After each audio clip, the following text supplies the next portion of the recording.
Hello everyone, sixth semester student. आज हम लोग फाइनेंशियल स्टेटमेंट एनालिसिस करेंगे। ठीक है, लास्ट फाइनेंशियल स्टेटमेंट एनालिसिस में इलस्ट्रेशन नंबर 23 कराए थे। इलस्ट्रेशन नंबर 23, 24, 25 जरूरत नहीं है, 24 कर सकते हो घर पे अपने से। हम स्टार्ट करेंगे आज इलस्ट्रेशन 26 से स्टार्ट करेंगे। Page number 679। पुराना वर्क सब कंप्लीट हो जाना चाहिए जल्दी से जल्दी, क्योंकि रेशियो बहुत बड़ा चैप्टर है। अभी भी हम लोग बेसिक पे ही है। जब तक बेसिक स्ट्रांगली क्लियर नहीं होगा, अच्छे से क्लियर नहीं होगा, तो हम लोग आगे बढ़ नहीं पाएंगे।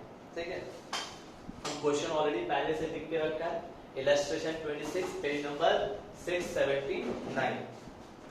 देखिए, equity share capital 6 lakh, preference share capital 2.5 lakh, reserve and surplus 1.2 lakh, 10% debenture 3.2 lakh, secured loan 1.3 lakh, preliminary expenses 0.3 lakh, miscellaneous expenditure 0.4 lakh, डेब्ट इक्विटी रेशियो निकालने बोला। क्या निकालने बोला? डेब्ट इक्विटी रेशियो। बहुत इजी है। देखिए, डेब्ट इक्विटी रेशियो का फॉर्मूला क्या है? डेब्ट equity ratio is equals to डेब्ट बाय इक्विटी, है ना भाई। डेब्ट का मतलब क्या बताया था? कोई भी लॉन्ग टर्म लोन या लॉन्ग टर्म कोई भी लंबा कर्जा। आप अगर इस क्वेश्चन को फॉलो करो तो देखो इसमें कौन सा लॉन्ग टर्म लोन है। कंफर्म देखिए, यहाँ पर डिवेंचर दिख रहा है आपको। चलिए हम लिख के दिखा दे रहे हैं। डिवेंचर प्लस हम बताया ना जो लंबा कर्जा, सेक्योर्ड लोन,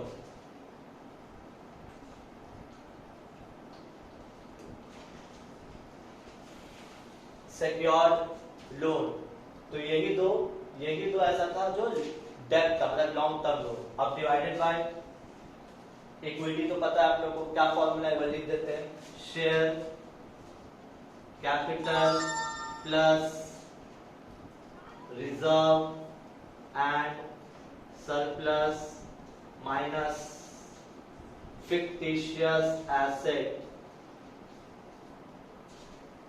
ओके, नाउ अब हम लोग वैल्यू पुट करेंगे। डिवेंचर्स का वैल्यू कितना है? ये 10% से कोई मतलब नहीं, वो 10% उसका इंटरेस्ट डिनोट कर रहा है। यहाँ पर इंटरेस्ट का कोई काम नहीं है, बस हम लोग लोन का अमाउंट लिखना है। 10% डिवेंचर मतलब 3.2 lakh plus secured loan 1.3 lakh divided by share capital. अब अगर देखोगे तो दो कैपिटल है तो दोनों लेंगे। कैपिटल शेयर कैपिटल मतलब जो भी कैपिटल रहेगा ले लेंगे।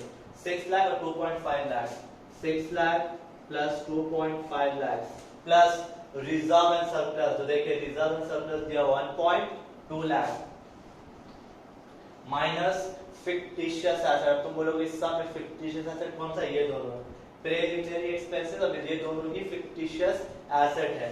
हम पहले भी तुम लोग को बार बार पढ़ाते थे, बोलते थे प्रीलिमिनरी एक्सपेंसेस क्या है? ये फिक्टिशियस एसेट है। मिसलेनियस एक्सपेंडिचर भी फिक्टिशियस। करते करते आप लोग पॉइंट बहुत सारा फिक्टिशियस एसेट पता चल जाएगा। तो ये दो आपका फिक्टिशियस एसेट है। प्रीलिमिनरी एक्सपेंसेस और मिसलेनियस एक्सपेंडिचर दोनों वैल्यू लिखेंगे। 0.3 माइनस 0.4। अब सॉल्व करेंगे। 3.2 plus 1.3, 3.2 plus 1.3 4.5 divided by 6 plus 2.5 plus 1.2 minus 0.3 minus 0.4, तो आया 9। 4.5 divide by 9, 4.5 divided by 9 0.5, 0.5:1।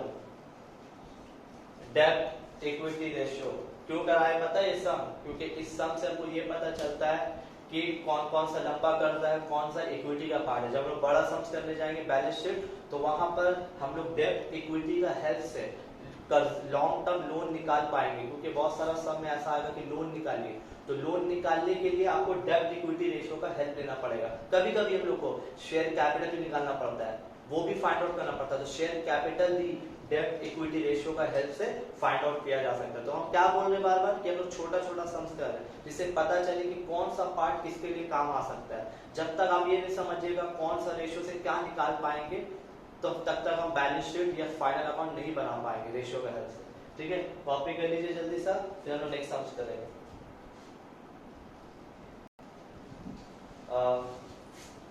Next sums problem number 28।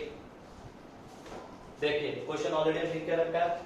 Profit before tax 48.92 lakh, tax 60%, market price पर share ₹400, preference share capital 20 lakh, equity share capital 30,000 share of ₹200 each 60 lakh. आपको निकालना क्या है? EPS and earning yield ratio, दो चीज निकालने बोले, EPS and earning yield ratio. एकदम अच्छा समझ लीजिए, अगर आपको ईपीएस निकालना है तो ईपीएस हम पहले फॉर्मूला लिख रहे हैं। देखो ईपीएस निकालने के लिए क्या चाहिए? EAES by number of equity share. ठीक है, ईपीएस निकालने के लिए आपको चाहिए EAES divided by number of equity share. हम अभी फुल फॉर्म नहीं लिखा क्योंकि आप लोगों को पता है ये लिवरेज में भी किए हैं आप लोग। ठीक है, ईएईएस का मतलब क्या होता है? Earning available to equity share holder. अब तुम बोलोगे सर कि इधर पर ईएईएस नहीं दिया हुआ है, तो हम निकालेंगे। कैसे निकालेंगे? आप देखिए यहाँ क्या लिखा हुआ है, प्रॉफिट बिफोर टैक्स दिया हुआ है, तो देखिए ध्यान से, profit before tax 48.92 lakh, profit before tax. तो हम लोग इससे क्या लेस करेंगे? टैक्स लेस करेंगे, क्योंकि क्या बोल रहा है? प्रॉफिट बिफोर टैक्स मतलब टैक्स से पहले का प्रॉफिट। तो हम लोग टैक्स को लेस करेंगे, माइनस टैक्स कितना बोला है? 60%। तो 48.92 का 60% कितना होता है? 48.92 का 60% होता है 29.352। 29.352 ये लोग राउंड ऑफ करके दिया होगा शायद। ठीक है, 2 हटा देते हैं, राउंड ऑफ में रखते हैं। 29.35, 48.92 माइनस 29.35, 19.57। इसको क्या बोलते हैं? प्रॉफिट बिफोर टैक्स से जब टैक्स लेस हो गया तो क्या बचा? Profit after tax.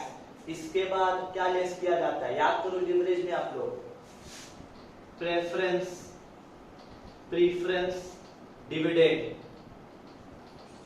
Preference dividend. अब तुम बोलोगे प्रेफरेंस डिविडेंड कैसे निकलेगा?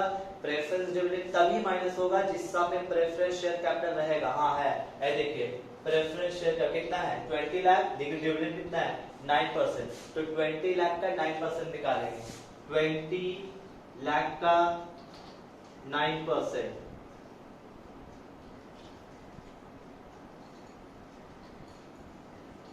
$20 लाख का 9%। तो देखिए 20 इंटू 90%, ठीक है, 20 लाख का 90% होता है 1,80,000। तो डिवाइड बाय अगर इसको लाख कर देते हैं तो आ जा रहा है 20 lakh into 90%, sorry 9%, my mistake, 20 lakh into 9%, 1.8। तो मतलब ईएईएस निकालने के लिए पहले आप क्वेश्चन देखे क्या दिया हुआ था? प्रॉफिट बिफोर टैक्स लिख दिए, उसके बाद क्या किए? टैक्स लेस किए, तो क्या बचा? Profit after tax.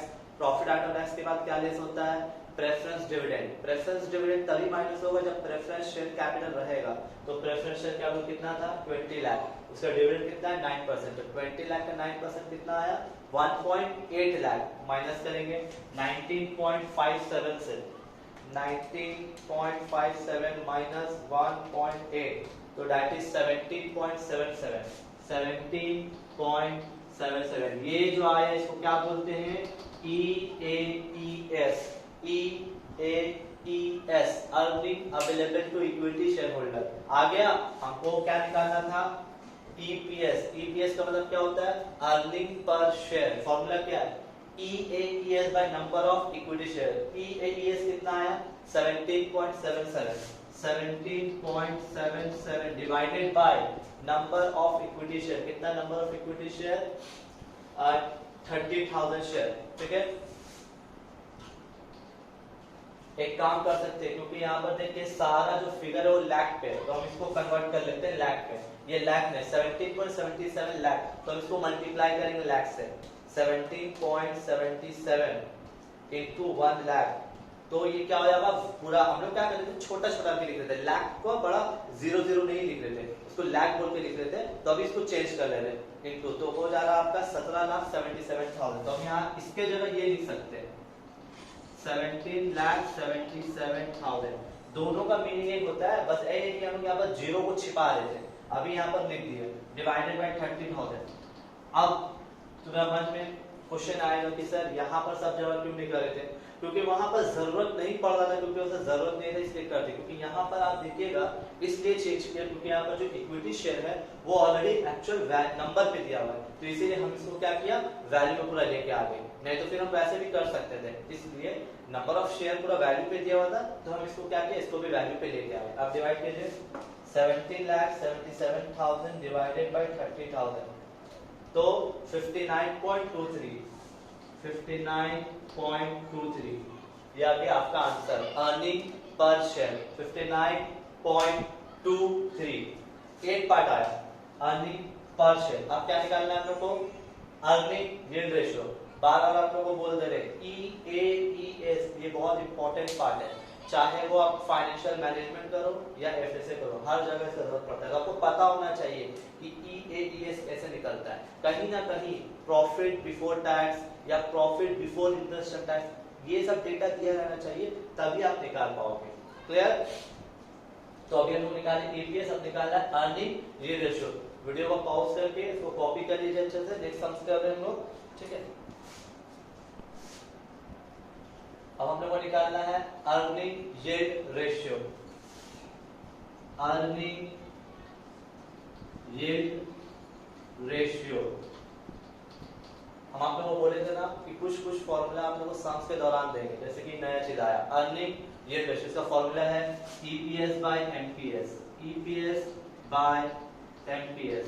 तो EPS अभी हम लोग निकाले थे, कितना आया था 59.23 डिवाइडेड बाय MPS। देखिए MPS का मतलब क्या होता है, मार्केट प्राइस पर शेयर, मार्केट प्राइस पर शेयर 400 डिवाइड कर देते हैं 59.23 डिवाइडेड बाय 400, तो 0.148। आप इसको परसेंटेज में भी दिखा सकते हैं, परसेंटेज में अगर दिखाना होगा तो आप इसको इंटू 100 कीजिएगा, तो आपका आंसर आ जाएगा 14.8%। लिख दे रहे हैं 14.8%। आप पॉइंट पे भी दिखा सकते हैं और इसको परसेंटेज में भी दिखा सकते हैं, कोई प्रॉब्लम नहीं है। यहाँ तक का सम्स कंप्लीट हुआ। इलस्ट्रेशन 28 जल्दी से कॉपी कीजिए, फिर हम लोग नेक्स्ट सम्स पे आते हैं। Next sums illustration 33 page number 688। Question already लिख दिए, छोटा सा है बट इंपॉर्टेंट है रहा।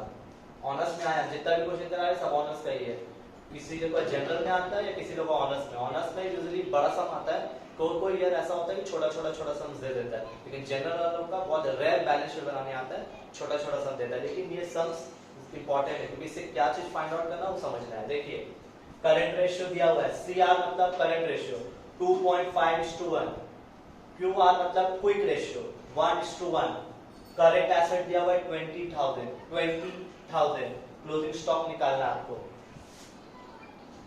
कैसे निकालेंगे अच्छा से ध्यान दीजिएगा। आप देखिए यहाँ पर करेंट रेशियो का फॉर्मूला क्या है,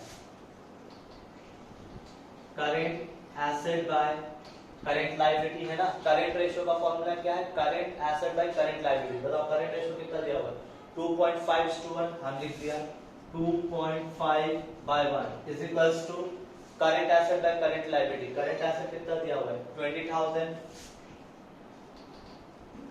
डिवाइडेड बाय करेंट लायबिलिटीज नहीं पता है,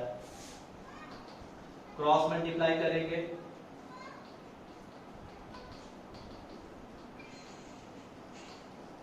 क्रॉस मल्टीप्लाई किए, करंट लायबिलिटीज को यहीं छोड़ दिए, 2.5 को नीचे उतार देंगे, 20,000 इंटू 1/2.5 कितना हो जाएगा, 20,000 डिवाइडेड बाय 2.5 दैट इज 8,000। कितना है करंट लायबिलिटीज, 8,000।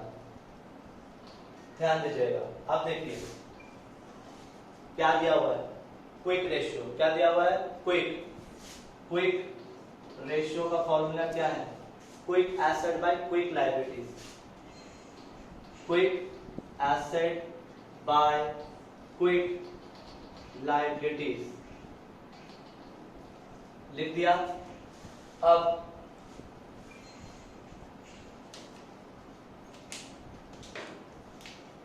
क्विक रेशियो कितना दिया हुआ है, 1:1। फिर से देखिए क्विक रेशियो कितना दिया हुआ है, 1:1 लिख दिया। लेकिन क्विक एसेट का फॉर्मूला क्या है, current asset minus stock minus prepaid expense. Prepaid expense इस सब में है नहीं तो इसको इग्नोर कर देते, सिर्फ क्या लिखा, current asset minus stock divided by quick liabilities का फॉर्मूला क्या है, current liabilities minus bank overdraft. इस समय बैंक ओवरड्राफ्ट नहीं है इसीलिए सिर्फ करंट लायबिलिटीज लिख देते हैं। क्या लिखा हुआ, current asset minus stock. Current asset कितना आपका 20,000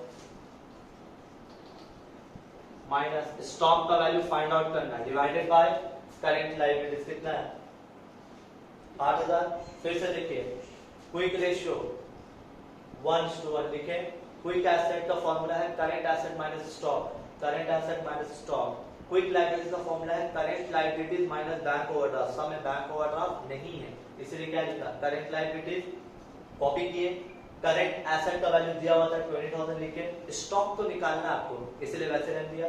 करंट लायबिलिटीज हम लोग अभी निकाला, कितना आया 8,000। क्रॉस मल्टीप्लाई करेंगे, 1 इंटू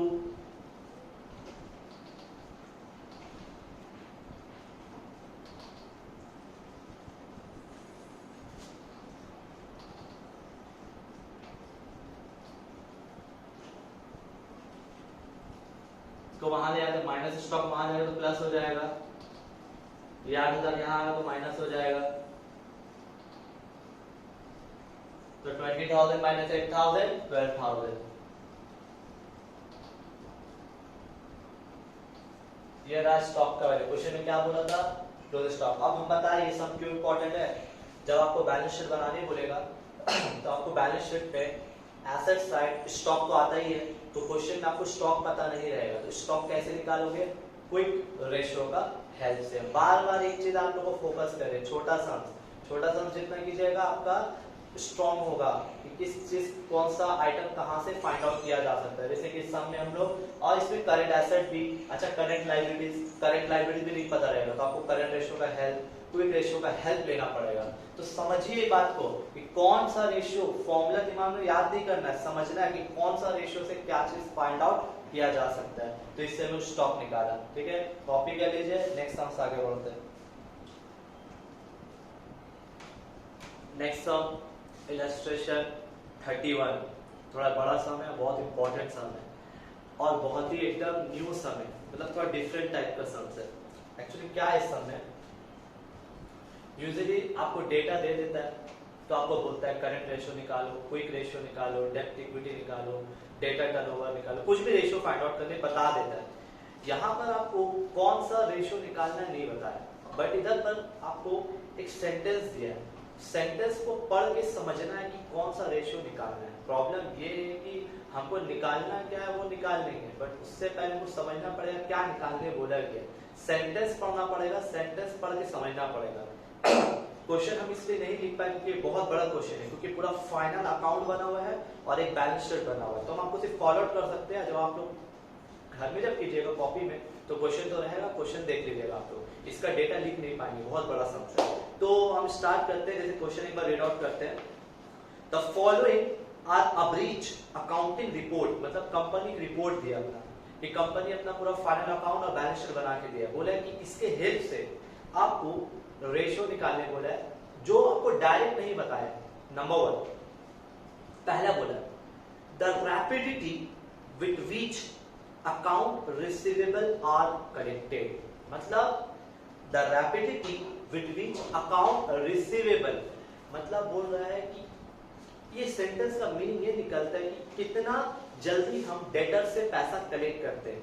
डेटर से मतलब रिसीवेबल, जिससे वो पैसा मिलने वाला उससे कितना जल्दी पैसा कलेक्ट करते हैं। मतलब घुमा फिरा के बोलिए ये मांगने बोल रहा है, आपको निकालने बोल रहा है एवरेज कलेक्शन पीरियड, मतलब कितना जल्दी कितने कितने दिन में पैसा कलेक्ट करते हैं, मतलब एवरेज कलेक्शन पीरियड निकालने बोला है। तो एवरेज कलेक्शन पीरियड निकालने के लिए आपको पहले निकालना होगा debtor turnover ratio. Debtor turnover, देखिए ये सम्स इंपॉर्टेंट है, ये सीयू में आया भी है, ठीक है, और ऑनर्स में आया है, क्योंकि ये वाला मैं बैलेंस शीट बनाने नहीं बोला, लेकिन बनाने से इजी पार्ट है कि रेशियो निकालना है, लेकिन लोग बहुत आसानी से नहीं दिया, आपको घुमा फिरा के बोला, पहले समझो कि निकालने क्या बोला है। तो क्या बोला कि आप कितने कितने दिन के अंदर आप डेटर से पैसा कलेक्ट करते हैं, मतलब बोलने मांग रहे हैं एवरेज कलेक्शन पीरियड निकालना है। तो एवरेज कलेक्शन पीरियड निकालने के लिए पहले डेटर टर्नओवर रेशियो निकालना है। तो डेटर टर्नओवर रेशियो का फॉर्मूला क्या है, लिख रहे हैं डेटर टर्नओवर रेशियो, फॉर्मूला क्या है, net credit sale by average debtor, net credit sales by average debtor. Okay, now sales दो तरह का होता है, कैश सेल भी होता है, क्रेडिट सेल भी होता है। इस क्वेश्चन में हम जब चेक किए तो फाइनल अकाउंट में खाली सिर्फ लिखा हुआ सेल्स। अब सर सेल्स तो दो बताया, कैश भी हो सकता है, क्रेडिट भी हो सकता है, क्वेश्चन क्लियरेंस नहीं दे रहा है, तो अज्यूम करना पड़ेगा वो जो सेल्स है पूरा पूरी क्रेडिट सेल है। तो सेल दिया हुआ है 3 लाख, तो लिख दिया। अब एवरेज डेटर का मतलब कैसे निकालोगे, opening debtor plus closing debtor divide by 2। Question में ओपनिंग डेटर और क्लोजिंग डेटर नहीं दिया हुआ, सिर्फ बैलेंस शीट में लिखा हुआ है डेटर, वो भी डेटर नहीं लिखा हुआ है, अकाउंट रिसीवेबल। क्या लिखा हुआ है, अकाउंट रिसीवेबल, इसका मीनिंग वही होता है, अकाउंट रिसीवेबल का मीनिंग होता है डेटर, लेकिन दो नहीं दिया हुआ है, ओपनिंग क्लोजिंग नहीं दिया हुआ है। तो अज्यूम क्या करेंगे कि ये जो डेटर दिया हुआ है इसको अज्यूम करेंगे इट्स अ एवरेज डेटर। कितना दिया हुआ है एवरेज डेटर, 60,000।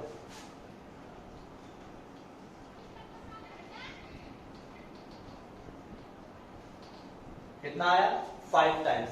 ये आंसर निकालना नहीं है, वो निकालना क्या है, एवरेज कलेक्शन पीरियड। तो देखिए average collection period, average collection period का फॉर्मूला क्या है, 365 या 12 बाय डेटर टर्नओवर रेशियो। तो बोले सर आप 365 भी लिखे 12 भी लिखे, समझाने के लिए लिखे, क्योंकि आप अगर यहाँ देखिए आप 365 भी लिख सकते हैं, 12 भी लिख सकते हैं। 365 कब लिखेगा, जब आपका डेटा टर्नओवर रेशियो 12 के पार हो जाता है, 12 के पार हो जाता है, लेकिन यहाँ पर आपका डेटा टर्नओवर रेशियो 12 से नीचे है, तो इसीलिए आप 12 लिखो तो ज्यादा बेहतर है। मतलब हम यहाँ पर लिखेंगे 12/5। अगर हमको यहाँ पर 365 लिखना होता तो डेटा टर्नओवर रेशियो को 12 को क्रॉस करना पड़ता।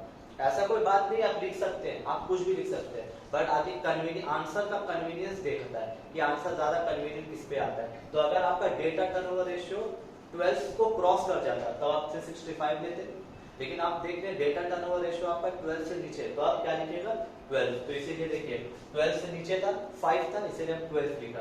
तो आंसर क्या है, 12 डिवाइड बाय 5, 2.41, 2.4 मंथ। मंथ क्यों लिखा, क्योंकि ऊपर में क्या लिखा 12, 12 मतलब क्या डिनोट करता है मंथ। तो क्वेश्चन क्या पूछा था कि कितना देर दिन में पैसा कलेक्ट करते हैं, इसका मतलब ये कंपनी का जो डेटा से पैसा कलेक्शन करने का टाइम क्या है, 2.4 मंथ के बाद। हर 2.4 मंथ में डेटा से नॉर्मली पैसा कलेक्ट किया जाता है। ये पहला पार्ट हुआ। ये सीयूबी का ऑनर्स में 12 मार्क्स का क्वेश्चन था, जिसमें से 12 नहीं 12 या 13 मार्क्स का था, जिसमें आपसे समझना पड़ता है। यहाँ पर देखिए आप ये नहीं समझिए कि आपको सिर्फ रेशियो निकालना है, समझना है कि निकालने क्या बोला है, वो सबसे बड़ा मैटर। जब आप समझिएगा नहीं कि निकालना क्या है तो फिर आंसर कैसे निकलेगा। तो इसीलिए ऑनर्स क्वेश्चन था। तो ये पहला पार्ट आया। अब सेकंड पार्ट कॉपी के लीजिए, सेकंड पार्ट करेंगे।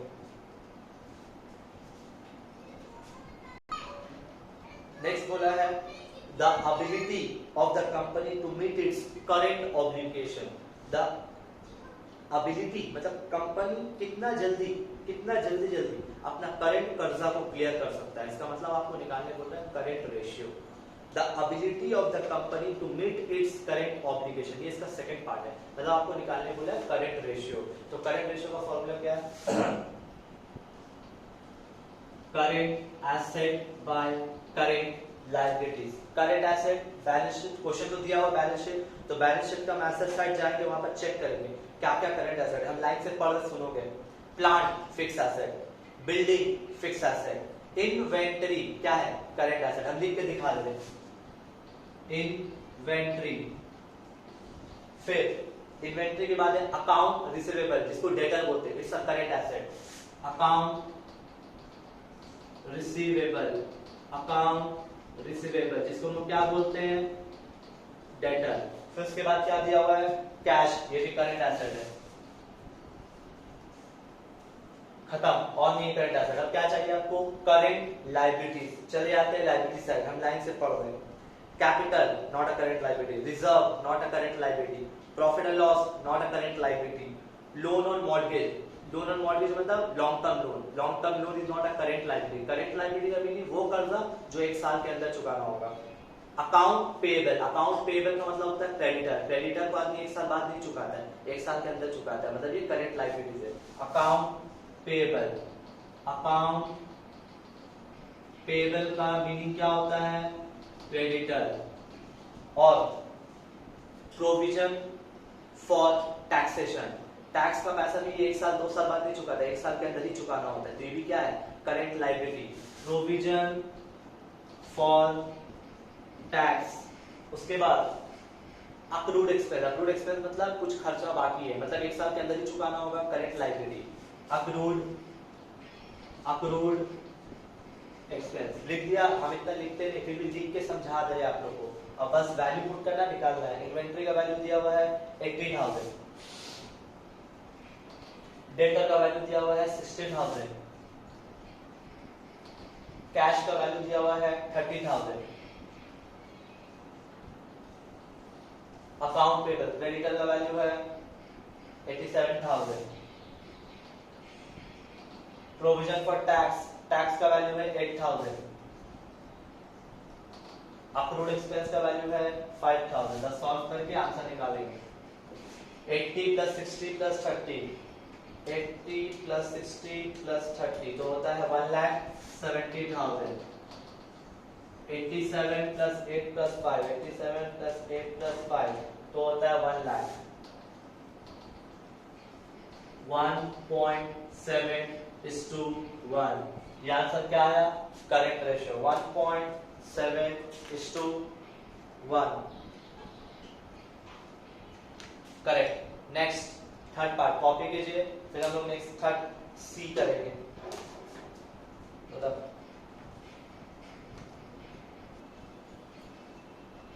Third part C, what profitability on capital invested have been attained, मतलब व्हाट प्रॉफिटेबिलिटी मतलब हम कितना प्रॉफिट अटेन कर रहे हैं आफ्टर इन्वेस्टिंग माय कैपिटल, मतलब हम पैसा लगाकर कितना प्रॉफिट अटेन कर रहे हैं। इसका मतलब क्या पता है return on capital employed, return on capital इसका मतलब होता है रिटर्न ऑन कैपिटल एम्प्लॉयड। देखिए फॉर्मूला लिख रहे हैं रिटर्न ऑन कैपिटल एम्प्लॉयड, इसका फॉर्मूला होता है profit after tax, profit after tax bye जितना पैसा इन्वेस्ट कर रहे हैं, मतलब